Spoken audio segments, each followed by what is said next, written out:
السلام عليكم ورحمة الله وبركاته daawadayaasheeda qiimaha qaalo meel kasta joogtaan kusoo dhawaada shabakada wararka ee Sila 24 maanta barnaamijka waxaa idila socodsiinaya aniga Cabdisaaq Axmed Jaamac waxaan ku soo qaadanaynaa maareeyaha wakaaladda biyaha Mr. Daarood oo xildhibaan barkhad ku eedeeyay waxyaalo fara badan oo ka baxsan mas'uuliyadda xildhibaanka ceebna ku ah mas'uuliyadda uu qaranka u hayo Mr. Daarood wuxuu ka mid yahay halbowlayaasha caasimadda ee la doonayay inay caasimadda wax ka beddelaan dowladdii hoose ee hore iyo wakaaladda biyaha waa labada meelood ee caasimadda ku noqday foolxumada aan cidina suuragal aanay u ahayn inay ku noolaato caasimad bilaa biyaa 30 sannadood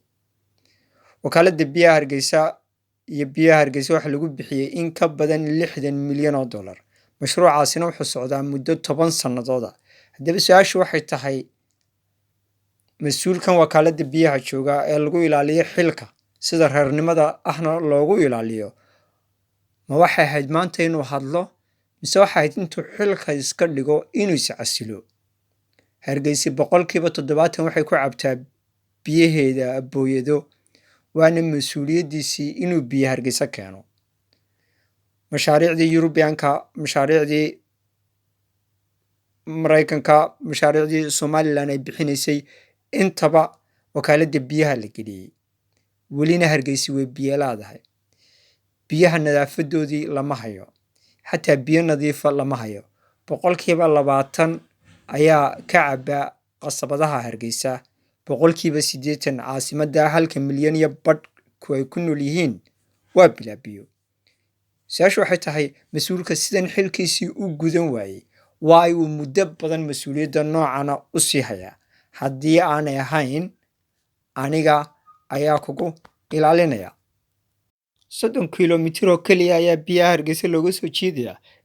laba kambani oo hore oo la siiyay qandaraaska biyaha Hargeysa labaduba way kaceen dhaqaalihii miyay la kaceen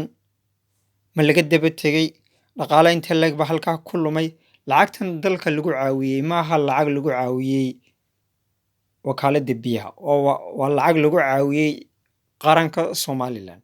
masaakiinta bilaa biyaha caasimadii dhammayd bay gaari dameer u dhaaminaya welina ninkani waa mas'uul su'aashu waxay tahay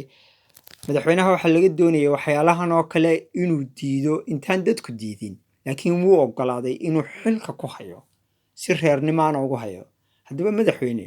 haddaad wasiirkii reernimo ugu haysid oo maareeyayaashaad reernimo ku ilaalinaysid sidee baad qaranka wax ugu qaban kartaa reerkay doonaan noqdaan reer baad ka fikiraysaa inaad riddo reer baad ka fikiraysaa inaad dhisto markaad mas'uul xilka ka qaado dadku waxay kugu odhanayaan reer hebel buu riday reer hebel maad ridina qofkii shaqadiisa gudan waayo waxaa lagu doortay xilka adiga u magacaabay inaad ka qaado dadka sidaa mas'uuliyadda ugu fashilmayna ma ahayn inay qaranka u sii hayaan xil laakiin garashada Somaliland taalla ayaa ogolaatay in dadka noocani ay mas'uuliyad qaranka u hayaan corruption-ka ugu weyn wuxuu ka dhacaa hay'adaha madaxa bannaan wasaaradaha cidina ma daba gasho hebel markaad duqaysaa reer hebel damqanaya qof kastaana qof ayuu dabada sii gelinaya waxaa cad in hay'ad kasta oo qarankani leeyahay musuqmaasuqu uu yahay shayga keliya ee hay'addaasi u socon laadahay barnaamijkan waxaa idila socodsiinaya anigoo Cabdisaaq Axmed Jaamac sidaa iyo nabadgelyo